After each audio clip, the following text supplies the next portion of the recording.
अस्सलामुअलैकुम, मैं हूं अली रज़ा और आप देख रहे हैं मेरा यूट्यूब चैनल केमिस्ट्री वर्ल्ड।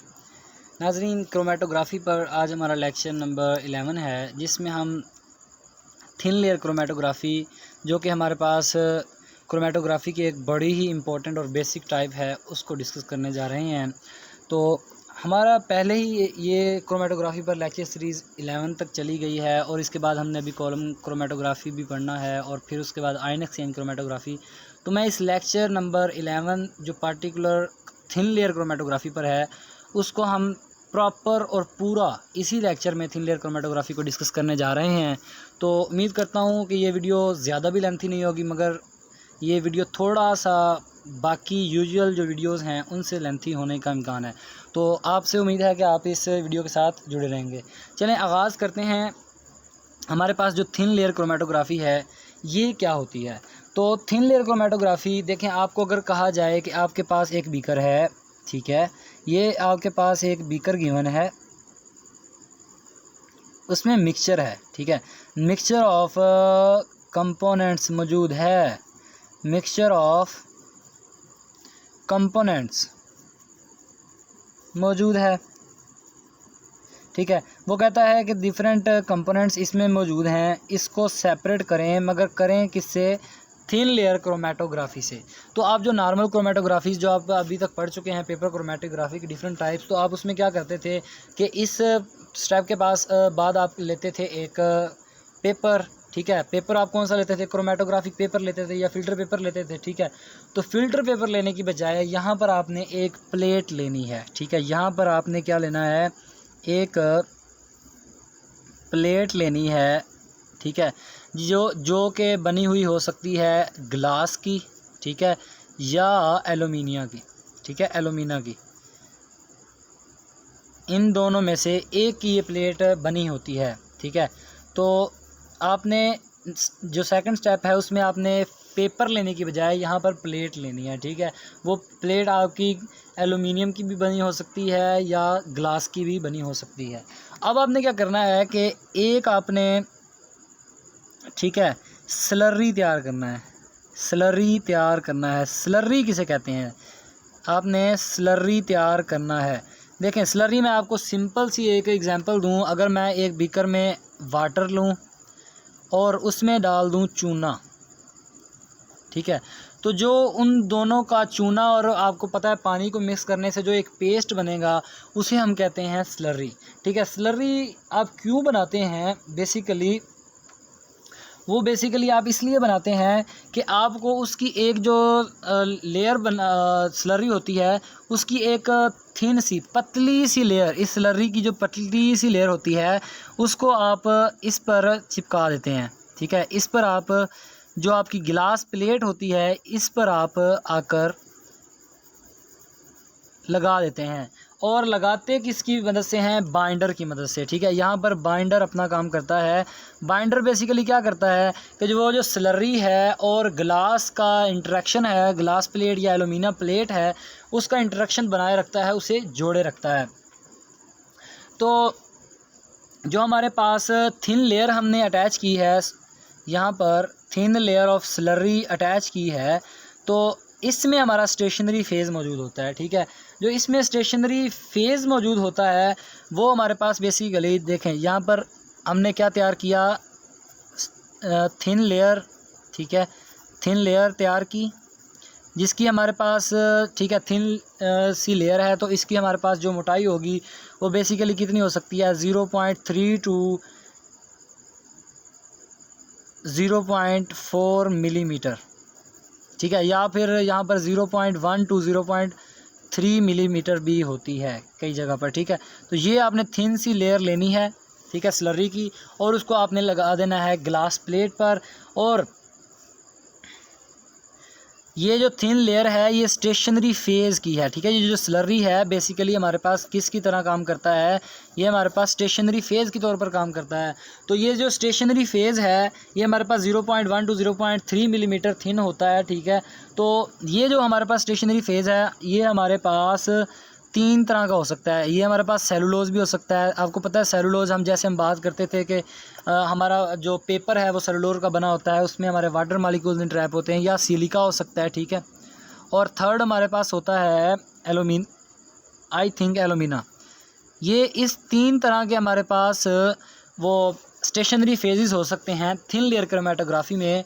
तो जो हमारे पास एलुमिना होता है ना, वो हमें इस्तेमाल करते हैं हम जहाँ पर हमें सेपरेट करना होता है वीक पोलर कंपोनेंट्स को। वीक, ये आपको याद रखना चाहिए कि जो हमारे पास एलुमिना होता है वो हम तब as a stationary phase thin layer chromatography में यूज़ करते हैं जब हमें वीक पोलर कंपोनेंट्स को सेपरेट करना होता है। और इसी तरह जो हमारे पास सिलिका जेल होती है ना, ठीक है, उसको हम यूज़ करते हैं पोलर कंपोनेंट्स को सेपरेट करने के लिए, पोलर कंपोनेंट्स को सेपरेट करने के लिए, ठीक है, पोलर कंपोनेंट्स को सेपरेट करने के लिए। अब अगर हम बात करें इसके जो नेक्स्ट स्टेप और प्रोसीजर की है, देखें हमने यहाँ पर अपनी ग्लास प्लेट तैयार कर ली, हमने मिक्सचर में से अब करना क्या था। जब हम नॉर्मल क्रोमेटोग्राफी की बात करते थे तो हम सबसे पहले ये बीकर की बात करते थे, फिर हम पेपर की बात करते थे, पेपर फिर हम ड्रॉप्स डालते थे इसके अपने जो कंपोनेंट मिक्सचर था उसके ड्रॉप्स डालते थे अपने इस फ़िल्टर पेपर पर। तो अब इसमें जो नेक्स्ट स्टेप होगा वो कुछ यूँ होगा।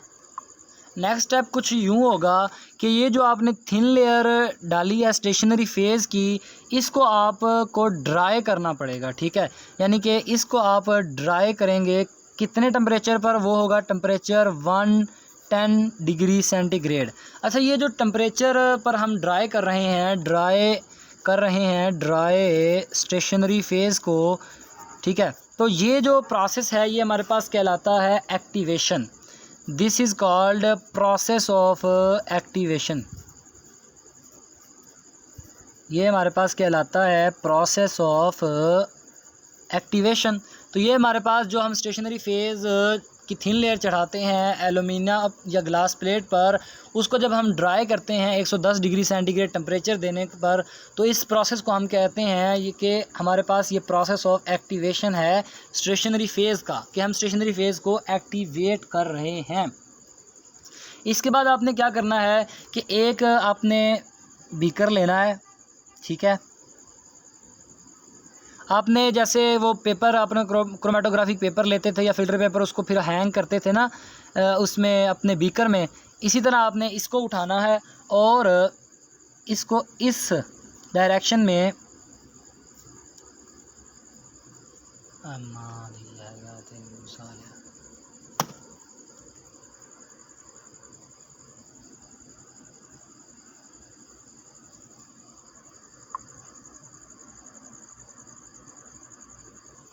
इस कंडीशन में आपने इस प्लेट को हैंग कर देना है इसमें।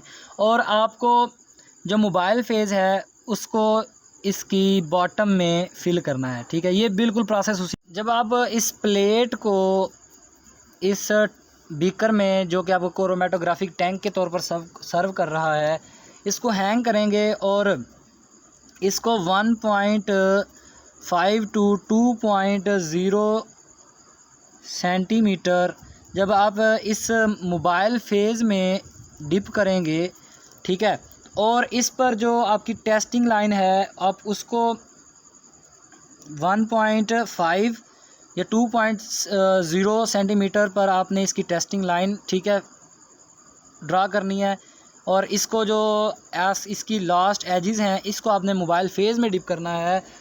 तो जो आपका मोबाइल फेज़ है ये आपका कैपिलरी एक्शन के ज़रिए ऊपर को मूवमेंट करेगा।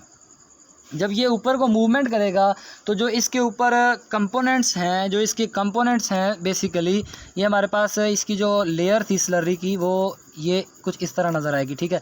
तो इसके कंपोनेंट्स जो हैं वो सेपरेट आउट हो जाएंगे। जैसे कि आप प्रीवियस जो लेक्चर्स हैं आपको उनमें पता है कि जो इसमें जो प्रोसेस होता है कि जो ये आपका मोबाइल फेज़ है वो अपवर्ड मूवमेंट देता है, मोबाइल फेज़ मूव्स अपवर्ड, ठीक है। ये पुरानी बातें हैं, इनको दोहराने से खासा फ़र्क नहीं पड़ेगा। तो मोबाइल फेज़ अपवर्ड मूवमेंट करेगा और जो इसमें कंपोनेंट्स हैं वो सेपरेट आउट होंगे अपनी। जब आप प्लेट को दोबारा बाहर निकालेंगे, ठीक है, तो एक उसमें होगी ये आपकी टेस्टिंग लाइन, ठीक है, यहाँ पर आप टेस्टिंग लाइन कहेंगे इसको, बेस लाइन नहीं कहेंगे थिन लेयर क्रोमेटोग्राफी में। और एक होगी आपकी फिनिशिंग लाइन, ठीक है, ये फिनिशिंग लाइन। और इसके दरमियान आपके जो कंपोनेंट्स हैं वो सेपरेट आउट हो जाएंगे इस डिश पर, ठीक है। तो ये आपका प्रोसेस होगा जनरल सा थिन लेयर क्रोमेटोग्राफी में। अगर हम बात करें प्रिंसिपल ऑफ जो थिन लेयर क्रोमेटोग्राफी है, जो सेकंड टॉपिक बनता है थिन लेयर क्रोमेटोग्राफी में, वो हम डिस्कस करते हैं। अब अगर हम जो टॉपिक नंबर 2 बनता है TLC में, वो है हमारा principle of thin layer chromatography. तो प्रिंसिपल हमारा जो इसका कहता है कि जो हमारे पास TLC होती है, इन TLC thin layer chromatography, a thin layer, ठीक है, a thin layer of stationary phase is placed. ये इसका हमारे पास प्रिंसिपल है कि किस प्रिंसिपल पर थिन लेयर क्रोमेटोग्राफी वर्किंग करती है, ये हम अभी पढ़ चुके हैं पिछले 5-10 मिनट में।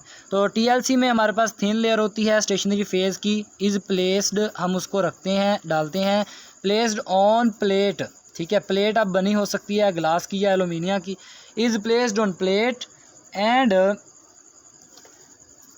Mobile phase moves upward,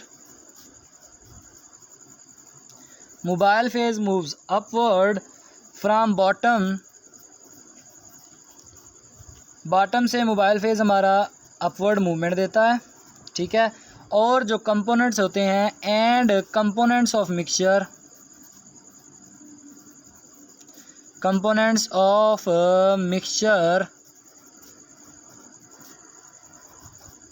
separate out. ये है सिंपल सा थिन लेयर क्रोमेटोग्राफी का प्रिंसिपल जिस पर ये वर्किंग करती है। देखें, याद रखें कि जब भी हम किसी भी चीज़ के प्रिंसिपल की बात करते हैं तो वो प्रिंसिपल होता है कि जिस चीज़ पर वो काम करती है, जिसके ऊपर वो चीज़ बेस है। तो जो थिन लेयर क्रोमेटोग्राफी है वो इस प्रिंसिपल पर वर्किंग करती है कि हम स्टेशनरी फेज़ की एक पतली तह चढ़ाते हैं एक प्लेट पर, जो कि ग्लास या एल्यूमिनियम की बनी हो सकती है, और फिर हम उसको क्रोमेटोग्राफिक टैंक में रखते हैं और मोबाइल फेज़ अपवर्ड मूवमेंट दिखाता है। और जो उसके ऊपर कंपोनेंट्स होते हैं वो डिफरेंट अफिनिटी की बुनियाद पर स्टेशनरी फेज़ में एब्जॉर्ब या डिज़ोल्व होकर सेपरेट आउट हो जाते हैं। इनकी डिटेल हम पीछे पढ़ चुके हैं, इसमें आपको प्रॉब्लम नहीं होना चाहिए। तो अगर हम इसकी डिस्कवरी की बात करें, ठीक है, डिस्कवरी की बात करें कि थिन लेयर क्रोमेटोग्राफी, तो अगर हम इसकी डिस्कवरी की बात करें तो ये हमारे पास स्टॉहल एंड डोमिलियन ने, ठीक है, डोमिलियन ने 1856 में, ठीक है, इसको first time thin layer chromatography को इंट्रोड्यूस किया था। तो ये हमारे पास एक MCQs भी हो सकती है कि स्टॉहल और डोमिलियन ने इस थिन लेयर क्रोमेटोग्राफी को 1856 में हमें इंट्रोड्यूस करवाया। इसके बाद अगर हमारे पास इस प्रोसेस की रिक्वायरमेंट्स की बात करें, जो कि हमारे पास बेसिकली जो टॉपिक नंबर 3 बनता है, रिक्वायरमेंट्स,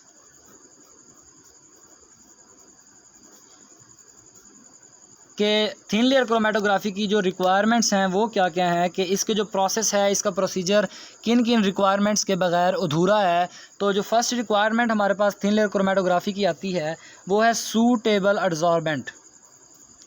सूटेबल एडजॉर्बेंट वही है कि जिस पर आपके कंपोनेंट्स आकर एडजॉर्ब होते हैं अपनी अपनी एफिनिटीज़ के मुताबिक। तो ये हमारे पास स्टेशनरी फेज़ होगा कि सूटेबल हमारे पास स्टेशनरी फेज़ होना चाहिए। उसके बाद हमारे पास suitable,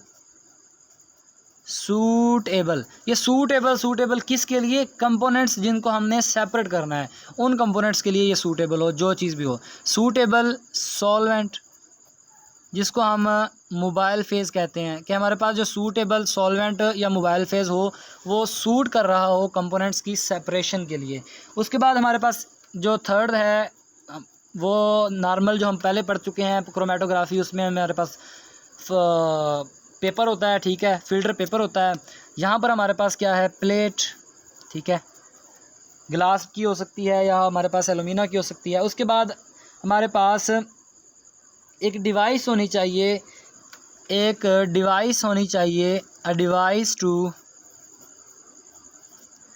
a device to apply. Plate पर हम क्या अप्लाई करते हैं, apply thin layer of SP, stationary phase की थिन लेयर अप्लाई कर सकें हम प्लेट पर, तो इसके लिए भी हमारे पास एक डिवाइस होनी चाहिए। और जो फिफ्थ वो हमारे पास है क्रोमेटोग्राफिक टैंक, ठीक है। तो हमारे पास क्रोमेटोग्राफिक टैंक भी होना चाहिए। जब इन तमाम रिक्वायरमेंट्स को हम असेंबल करते हैं तो हमारे पास किस तरह का एक स्ट्रक्चर बनता है, वो मैं आपको ड्रा करके बताता हूँ कि किस तरह का पार्ट्स जब हम इन सब को मिलाते हैं तब बनता है।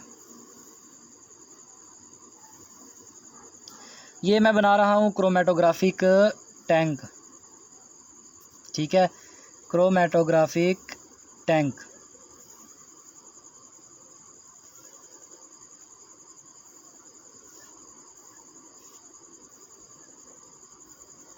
ये आपके पास बेसिकली होता है क्रोमेटोग्राफिक टैंक,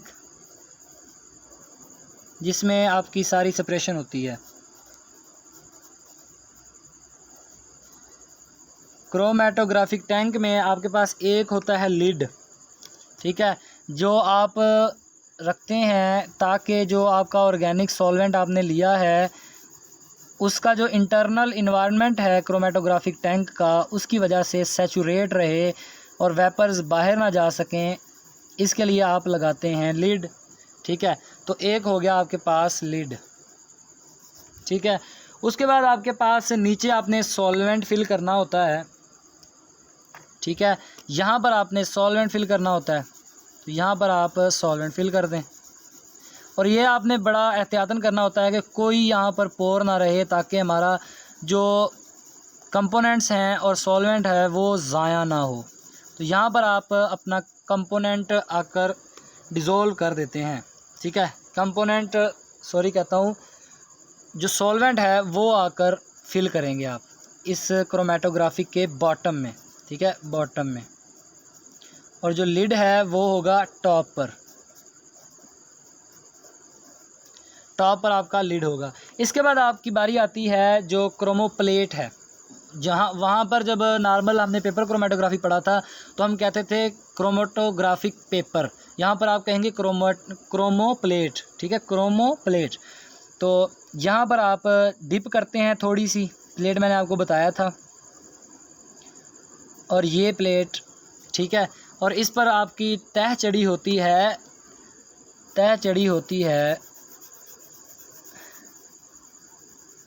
स्टेशनरी फेज़ की, ठीक है। तो ये जो बेसिकली ये है हमारे पास, ये क्या है, मोबाइल फेज़ है, ठीक है।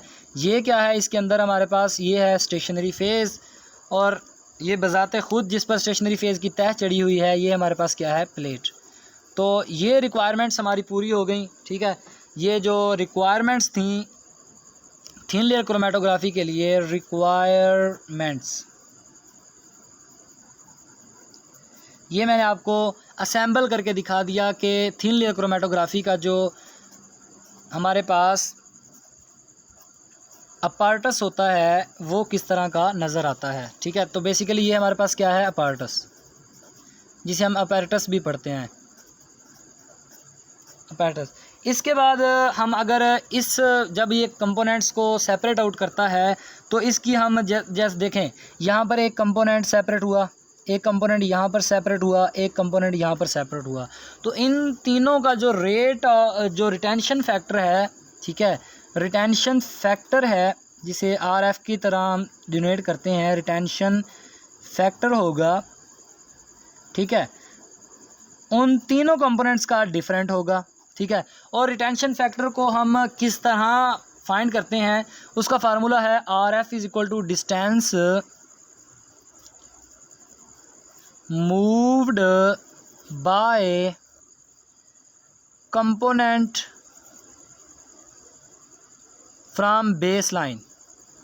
जो बेस लाइन हम ड्रा करते हैं, जिसे मैंने आपको कहा था टेस्टिंग लाइन, बेस लाइन से जो डिस्टेंस ट्रैवल किया है, जो बेसिकली ये बेस लाइन होती है हमारी, ठीक है, यहाँ पर, और ये थर्ड कंपोनेंट यहाँ पर लगा लें। तो इस बेस लाइन से जितना कंपोनेंट ने, ठीक है, जिसकी आपने रिटेंशन फैक्टर फाइंड करना है, उस कंपोनेंट ने कितना बेस लाइन से डिस्टेंस ट्रैवल किया है, और उसको डिवाइड करना है डिस्टेंस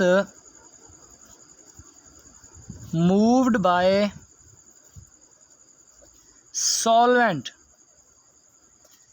या मोबाइल फेज़ लिख लें यहाँ पर, mobile phase from base line, ठीक है। फॉर एग्जांपल इस कंपोनेंट का मैंने जो रिटेंशन फैक्टर है वो फाइंड करना है, तो R F is equal to, मैं कंसीडर करता हूँ कि इसने बेस लाइन से जो, ठीक है, बेस लाइन से इसने जो डिस्टेंस ट्रैवल किया वो था हमारे पास 5, ठीक है, 5 सेंटीमीटर, और जो सॉल्वेंट ने यहाँ पर फिनिशिंग लाइन तक डिस्टेंस ट्रैवल किया वो हमारे पास है 10, ठीक है, 10 सेंटीमीटर। तो हम लिखेंगे R F is equal to distance travel by component base line, तो वो होगा 5 सेंटीमीटर डिवाइडेड बाय 10 सेंटीमीटर, तो ये हमारे पास आ जाएगा 0.5, ठीक है, सेंटीमीटर। तो ये हमारे पास रिटेंशन फैक्टर आ जाएगा, रिटेंशन टाइम आ जाएगा किसी भी कंपोनेंट का, इस जो हमारे पास थिन लेयर क्रोमेटोग्राफिक अपार्टस था उसमें, कि इस ये जो फर्स्ट कंपोनेंट है इसने रिटेंशन फैक्टर, जो रिटेंशन टाइम है और कंपोनेंट का सेपरेट होने का, इसमें वो है 0.5।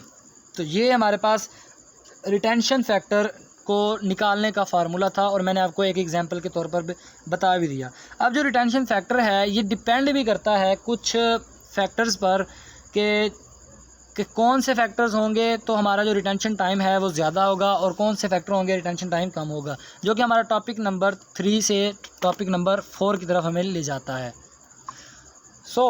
TLC में हमारा जो टॉपिक नंबर 4 है वो है RF डिपेंडेंस। जो रिटेंशन फैक्टर है वो कितने फैक्टर्स पर मज़ीद डिपेंड करता है। तो सबसे पहले जो हमारे पास पॉइंट है वो है कि रिटेंशन फैक्टर है वो डिपेंड करता है particle size of different batches of absorbent. मतलब जो पार्टिकल साइज़ है, ठीक है, particle size of different batches of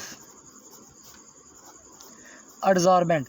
देखें जो कंपोनेंट आकर, ठीक है, स्टेशनरी फेज़ पर एब्जॉर्ब होता है और उसका जो टाइम होता है वही हमारे पास रिटेंशन टाइम होता है ना, कि वो कितने टाइम में उस पर एब्जॉर्ब हुआ और वो कितने टाइम में जो हमारा सॉल्वेंट था वो नीचे की तरफ फ़्लो किया। जितने जल्दी वो नीचे फ़्लो करेगा हमारा रिटेंशन टाइम उतना हमारे पास कम होगा, ठीक है, जितनी जल्दी सॉल्वेंट नीचे आएगा और उतनी हमारे पास सेपरेशन कम होगी।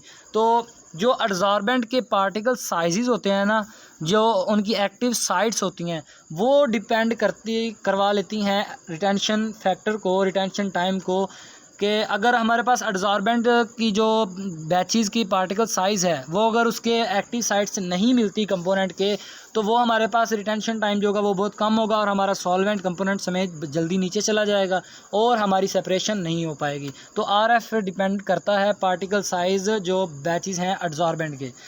नेक्स्ट हमारे पास जो पॉइंट है वो है सॉल्वेंट कंपोजिशन एंड क्वालिटी। देखें जो हमारे पास सॉल्वेंट मौजूद होता है ना, उसका हमारे पास बड़ा ही इफ़ेक्ट होता है RF पर, ठीक है, रिटेंशन फैक्टर पर। सॉल्वेंट कंपोजिशन एंड क्वालिटी, ये तो आपको अंदाज़ा होगा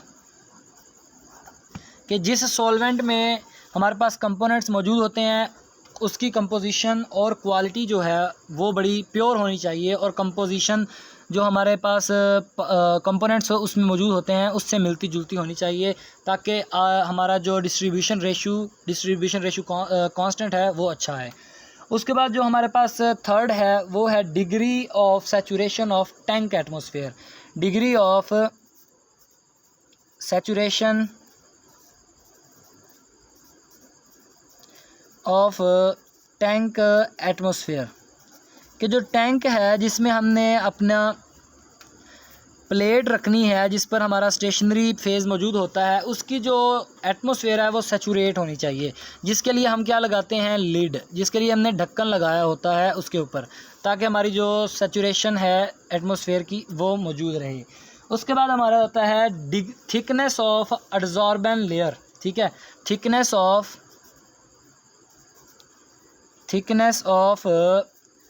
एब्जॉर्बेंट लेयर। अब यहाँ पर ये जो वर्ड मैं यूज़ कर रहा हूँ एब्जॉर्बेंट लेयर, तो ये बेसिकली क्या है, स्टेशनरी फेज़ की ही लेयर है। जितनी हमारे पास थिकनेस कम होगी, ठीक है, एब्जॉर्बेंट लेयर की, उतनी हमारे पास जो रिटेंशन फैक्टर की वैल्यू है वो उतनी अच्छी होगी, ठीक है। तो ये तो हमारे पास आपको पता है, थिकनेस जितनी कम होगी उतनी हमारे पास सेपरेशन भी अच्छी होगी। उसके बाद हमारे पास है कि लास्ट पॉइंट वो है प्रायर एक्टिवेशन। कुछ जहन में आया कि हमने एक्टिवेशन की थी प्लेट की, एक्टिवेशन प्लेट की, ठीक है, prior activation of stationary phase on plate. जो स्टेशनरी फेज़ की प्रायर एक्टिवेशन की थी 110 डिग्री सेंटीग्रेड का टेम्परेचर देकर, वो भी इस रिटेंशन फैक्टर को डिपेंड करवाती है, ठीक है। उसके बाद जो लास्ट है वो स्टोरेज कंडीशन ऑफ प्लेट है, कि जो प्लेट है हमारे पास उस पर कितना जो स्टेशनरी फेज़ है वो, ठीक है, स्टोर हो सकता है। स्टोरेज कंडीशन ऑफ प्लेट कि वो किस कंडीशन में मौजूद है। इसके बाद जो हमारे पास ये था हमारा टॉपिक नंबर 4, जिसमें हमने रिटेंशन फैक्टर जो है उसके मज़ीद देखा कि वो कितने फैक्टर्स पर डिपेंड करता है, जिसमें हमने 6 फैक्टर देखे। जिसमें हमने पार्टिकल साइज़ देखा कि जो स्टेशनरी फेज़ है उसका पार्टिकल साइज़ के ऊपर डिपेंड करता है हमारा रिटेंशन फैक्टर। फिर हमने सॉल्वेंट की कंपोजिशन और क्वालिटी पर देखा कि वो रिटेंशन फैक्टर उस पर भी डिपेंड करता है। रिटेंशन फैक्टर फिर डिपेंड करता है कि जो सैचुरेशन एटमॉस्फेयर की टैंक के अंदर जो एटमॉस्फेयर है उसकी सैचुरेशन पर भी रिटेंशन फैक्टर डिपेंड करता है, ठीक है। और उसके बाद जो स्टेशनरी फेज़ की जो थिकनेस है ना, जो हमने प्लेट पर चढ़ाई होती है, ठीक है, उस पर भी हमारा रिटेंशन फैक्टर डिपेंड करता है। इसी तरह prior activation of stationary phase है, फिर स्टोरेज कंडीशन ऑफ प्लेट है। तो ये तो हमने फैक्टर्स देखे जिन पर रिटेंशन फैक्टर डिपेंड करता है। जो नेक्स्ट टॉपिक है हमारा थिन लेयर क्रोमेटोग्राफी में, वो बनता है बेसिकली कि हम जो विजुअलाइजिंग एजेंट हैं उनका यूज़ किस तरह करते हैं। अब विजुअलाइजिंग एजेंट क्या होते हैं, ये एक शॉर्ट क्वेश्चन है, ठीक है, या हम इसे ये भी कहते हैं कि location of compound on chromatogram, ठीक है, इसे हम ये भी कहते हैं location of component on chromatogram, कि हम क्रोमेटोग्राम पर कंपोनेंट को लोकेट किस तरह करते हैं। कि जो हमारे कंपोनेंट क्रोमेटोग्राम बेसिकली हमारे पास क्या होता है कि वो हम प्लेट पर जो हमारे पास एक थी बेस लाइन, एक थी फिनिशिंग लाइन, तो जो यहाँ पर स्पॉट आए हैं, ठीक है, ये जो कंपोनेंट्स हैं, ठीक है, ये जो सेपरेट्स हुए हैं डिफरेंट कंपोनेंट, ये भी एक कंपोनेंट सेपरेट हुआ पड़ा है, ये भी एक कंपोनेंट है, ये भी एक कंपोनेंट, ये भी एक कंपोनेंट है, ठीक है। ये जो ओवरऑल ये पूरा है इसे हम क्रोमेटोग्राम कहते हैं, ठीक है। वो ठीक है, प्लेट जिस पर हमारे डिफरेंट स्पॉट्स मौजूद हों और बेस लाइन और फिनिश लाइन भी मौजूद हो, और कंपोनेंट्स डिफरेंट स्पॉट्स की डिफरेंट स्पॉट्स की सूरत में बता रहे हों कि इस एरिया में हमारे पास एक कंपोनेंट है, दूसरा यहाँ पर है, तीसरा यहाँ पर है, चौथा यहाँ पर है, तो वो ओवरऑल हमारे पास जो होता है वो हमारे पास क्रोमेटोग्राम कहलाता है। वो डिश हमारे पास क्रोमेटोग्राम कहलाएगी या प्लेट, ठीक है। और पेपर क्रोमेटोग्राफी में वो पेपर, ठीक है, हमारे पास ओवरऑल वो बैंडेड, ठीक है, कॉलम क्रोमेटोग्राफी में हम बैंडेड कॉलम को क्रोमेटोग्राम कहेंगे। तो ये क्रोमेटोग्राम की डिफाइन थी। तो विजुअलाइजिंग एजेंट बेसिकली हमारे पास क्या करते हैं कि हमें देखें, ये हमें पता चल गया कि हमारे पास एक प्लेट आ गई, ठीक है, ये इसकी टेस्टिंग लाइन, ये इसकी फिनिशिंग लाइन, इसके दरमियान ये हमारे पास कंपोनेंट्स पड़े हैं, ठीक है, और कंपोनेंट्स हैं हमारे पास सिमिलर, कंपोनेंट्स हो गए हमारे पास सिमिलर। अब हमें पता नहीं चल रहा, ठीक है, अगर हमारे पास होते कलर, ठीक है, कलर कंपोनेंट्स होते, जैसे एक का रेड होता, दूसरे का हमारे पास एक और कलर होता, ब्लू है फिर रेड होता, तो हमें पता चल जाता कि ये रेड का एरिया है, इसमें से हम अगर इसको इतना आइसोलेट कर लें तो हम अपने एक कंपोनेंट को आइसोलेट कर सकते हैं। मगर सिमिलर हो जाएं और कलर लेस कंपोनेंट्स हमारे पास हों, कलर लेस कंपोनेंट्स मौजूद हों, तो हम इन कंपोनेंट्स को लोकेट करने के लिए विजुअलाइजिंग एजेंट यूज़ करते हैं। फॉर एग्जांपल कि विजुअलाइजिंग एजेंट की अब आपको डिफाइन समझ आ गई होगी। Visualising agents are the species that are use on the chromatogram by different waves to locate the components on the chromatogram. यानी कि क्रोमेटोग्राम पर जो कंपोनेंट्स मौजूद हैं उनको लोकेट करने के लिए हम डिफरेंट स्पीशीज़ यूज़ करते हैं, डिफरेंट तरीक़ों से, उन्हें हम कहते हैं विजुअलाइजिंग एजेंट। विजुअलाइजिंग का मतलब, विजुअल का मतलब होता है देखना, ठीक है, तो विजुअलाइजिंग है मतलब दिखाने वाला, दिखाने वाला। तो ये हमें दिखाएंगे कि डिफरेंट कंपोनेंट्स जो हैं क्रोमेटोग्राम पर कहाँ कहाँ मौजूद हैं। अब हम विजुअलाइजिंग एजेंट्स को किस तरह यूज़ कर सकते हैं वो देखते हैं कि हम विजुअलाइजिंग एजेंट को थिन लेयर क्रोमेटोग्राफी में किस किस तरह यूज़ कर सकते हैं। तो फर्स्ट ऑफ ऑल जो हमारे पास मेथड है वो है कि हम वो जो रीएजेंट है, ठीक है, विजुअलाइजिंग एजेंट को स्प्रे कर दें, विजुअलाइजिंग एजेंट स्प्रे करें हम क्रोमेटोग्राम पर,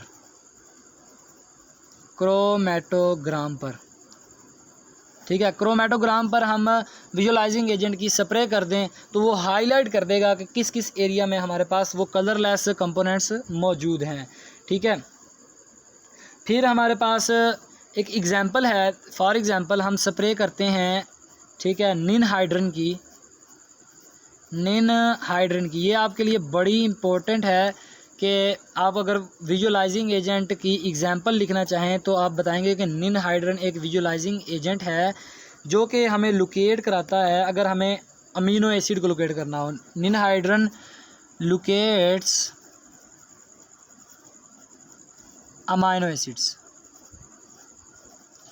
अमाइनो एसिड्स को लोकेट करने के लिए हम कौन सा विजुअलाइजिंग एजेंट यूज़ करते हैं? निन हाइड्रन। इस तरह चारकोल, ठीक है, और different type of visualising agents हैं, आप अपनी कोर्स कंटेंट में जाकर देख लीजिएगा। इसके बाद हमारे पास जो टॉपिक है, एक और पॉइंट है हमारे पास, जो अगर हम वो भी देख लें कि विजुअलाइजिंग एजेंट हम किस तरह यूज़ कर सकते हैं। एक्सपोज करें, ठीक है, एक्सपोज करें क्रोमेटोग्राम को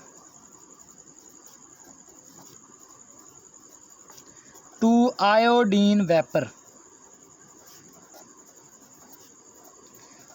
कि अगर हमारे पास कलरलेस कंपोनेंट्स मौजूद हैं क्रोमेटोग्राम पर, तो अगर हम उस क्रोमेटोग्राम को जिस पर हमारे कंपोनेंट्स मौजूद हैं आयोडीन वेपर पर एक्सपोज करें, मतलब आयोडीन वेपर्स के सामने लाएं या आयोडीन वेपर्स में डाल दें, तो उस क्रोमेटोग्राम पर जो हमारे कंपोनेंट्स हैं वो सेपरेटली नज़र आना शुरू हो जाएंगे, सेपरेटली लोकेट हो जाएंगे, ठीक है, सेपरेटली हमें नज़र आ जाएंगे। तो जो सेकंड है वो हमारे पास expose chromatogram to iodine vapour, या फिर स्प्रे कर दें अपने रीएजेंट की उस क्रोमेटोग्राम पर। ये दो हमने पढ़ लिए। तीसरा है हमारे पास कि स्प्रेइंग प्लेट विद H2SO4, ठीक है, उसमें था हमारा जो रीएजेंट है उसको स्प्रे करें। इसमें है spraying plate with H2SO4, H2SO4 के साथ उस प्लेट को स्प्रे करें एंड हीटिंग, और उसके बाद हीट करें, ठीक है। जब उसको स्प्रे कर लेंगे आप, फिर उसके बाद हीटिंग करें, that will gives us location of component,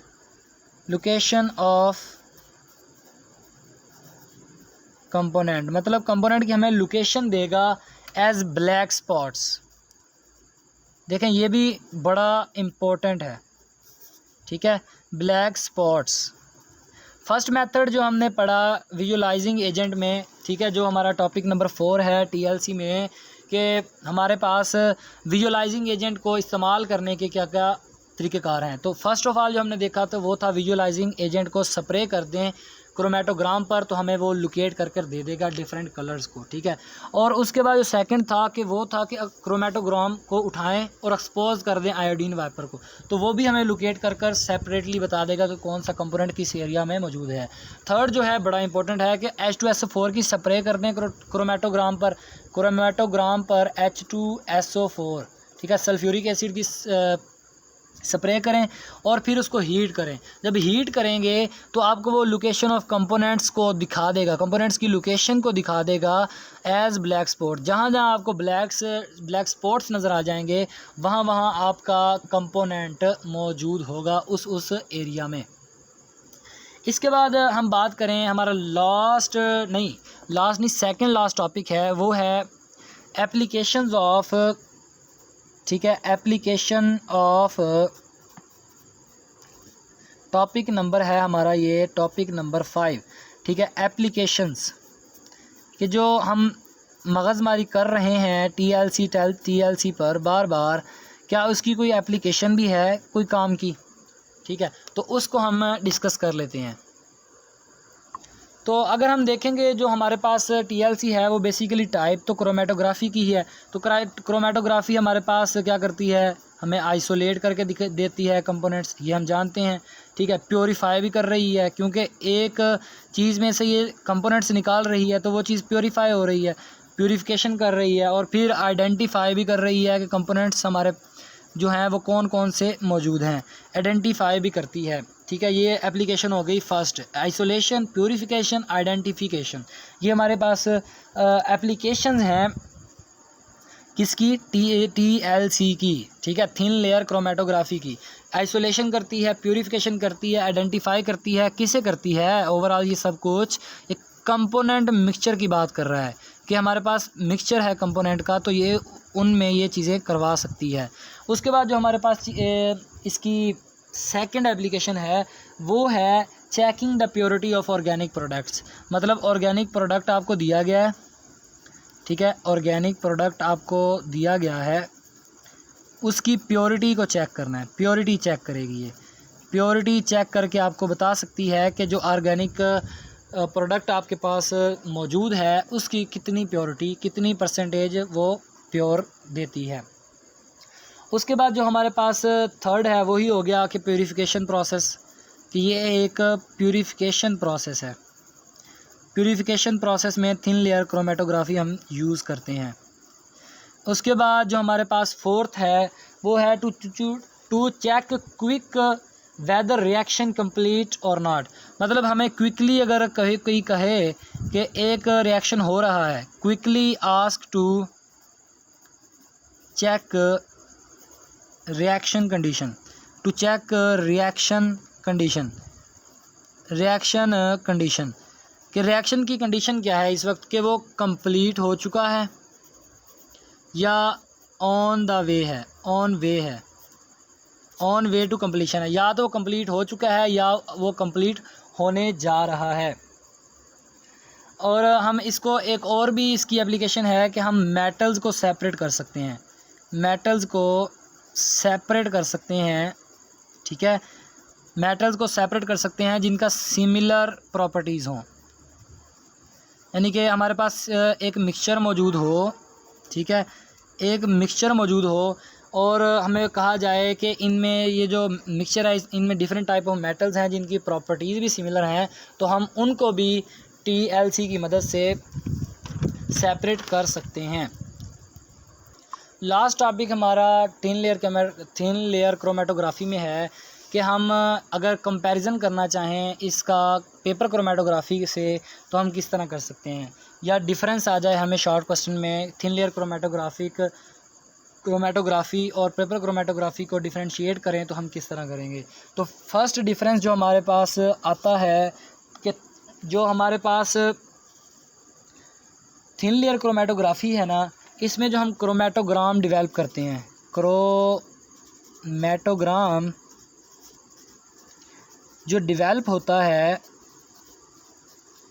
ठीक है, वो हमारे पास विद इन ठीक है, लो टाइम में हो जाता है, विद इन लो टाइम। मतलब हमारे पास जो क्रोमेटोग्राम बनता है जिसमें हमारे पास कंपोनेंट्स के डिफरेंट स्पॉट्स मौजूद होते हैं, बेस लाइन मौजूद होती है और हमारे पास फिनिशिंग लाइन भी मौजूद होती है, वो हमारे पास क्रोमेटोग्राम कहलाता है। तो उसके बनाने में थिन लेयर क्रोमेटोग्राफी जो है वो कम टाइम लेती है। इसी तरह जो हमारे पास पेपर क्रोमेटोग्राफी है उसमें हमारे पास क्रोमेटोग्राम डेवलपमेंट मोर टाइम लेती है, मोर टाइम। तो यहाँ तक तो अभी तक तो हमारा जो TLC है वो आगे है, ठीक है, इस कंपैरिजन में। सेकंड जो है हमारे पास कंपैरिजन वो है glass plate can be more safe to heat and handle. मतलब TLC में जो है वो हम ग्लास प्लेट यूज़ करते हैं ना, तो आपको पता है ग्लास प्लेट को हम ज़्यादा हीट कर सकते हैं और सेफ्टी के मामले में भी ग्लास प्लेट ज़्यादा सेफ़ होगी, ठीक है। इसी तरह जो हम अगर पेपर की बात करें, पेपर क्रोमेटोग्राफी में तो हम पेपर यूज़ करते हैं, तो जो पेपर है वो लेस स्टेबल टू हीट होगा और लेस सेफ़ होगा। और थर्ड जो हमारे पास इसका डिफरेंस है, तो यहाँ पर भी हमारे पास जो थिन लेयर क्रोमेटोग्राफी है वो आगे है, क्योंकि इसमें हमारे पास ग्लास प्लेट होती है, हम ज़्यादा हीट कर सकते हैं कंपोनेंट्स को, ठीक है। तो इसमें हमारे पास और ग्लास प्लेट को हम सेफली हैंडल कर सकते हैं, इसमें ज़्यादा प्रिकॉशंस की ज़रूरत नहीं होती। ये लेस सेफ़ होता है, मोर प्रिकॉशंस चाहिए होती हैं इसमें, ठीक है, ज़्यादा प्रिकॉशन चाहिए होती है सक्सेसफुल होने के लिए। उसके बाद हमारे पास जो थर्ड पॉइंट है वो है TLP spots component more compact and clear. देखें जो थिन लेयर क्रोमेटोग्राफी है ना, थिन लेयर क्रोमेटोग्राफी स्पॉट्स और हाईलाइट्स, क्योंकि हम इसमें विजुअलाइजिंग एजेंट यूज़ करते हैं, हाईलाइट्स और लोकेट्स, तीनों टर्म्स आप यूज़ कर सकते हैं। लोकेट्स कंपोनेंट्स मोर कॉम्पैक्ट, ये नहीं कि एक जगह पर हमें वो कंपोनेंट नज़र आया तो वो डिफ्यूज़ हो गया, ठीक है, वो कॉम्पैक्ट रहेगा और क्लियरली नज़र भी आएगा, एंड क्लियर। बट अगर हम इसकी बात करें पेपर क्रोमेटोग्राफी की, तो जो हमारे पास पेपर क्रोमेटोग्राफी होता है ना, इसमें हमारे पास जो स्पॉट्स होते हैं, स्पॉट्स ऑफ कंपोनेंट्स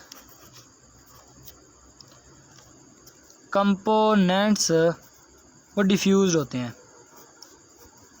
तो यहाँ पर भी हमारी जो थिन लेयर क्रोमेटोग्राफी है वो आगे है। तो ओवरऑल जो TLC है, मैं जो कहता हूँ वो बेटर है देन पेपर क्रोमेटोग्राफी। ये हमने कंपैरिजन देखा जिसमें हमने देखा कि जो थिन लेयर क्रोमेटोग्राफी है उसमें जो क्रोमेटोग्राम है उसकी जो डेवलपमेंट है वो जल्दी हो जाती है बनिस्बत पेपर क्रोमेटोग्राफी के। उसके बाद जो हमारे पास TLC होती है उसमें हमें ग्लास प्लेट यूज़ करते हैं बजाय पेपर के। पेपर को हैंडल करना और उसको हीट करना ज़्यादा प्रिकॉशंस, ज़्यादा हमारे पास डेंजरस होता है, जबकि जो ग्लास की प्लेट है उसको हीट करना, उसको हैंडल करना, ठीक है, उसको उठाना रखना हमारे लिए आसान होता है।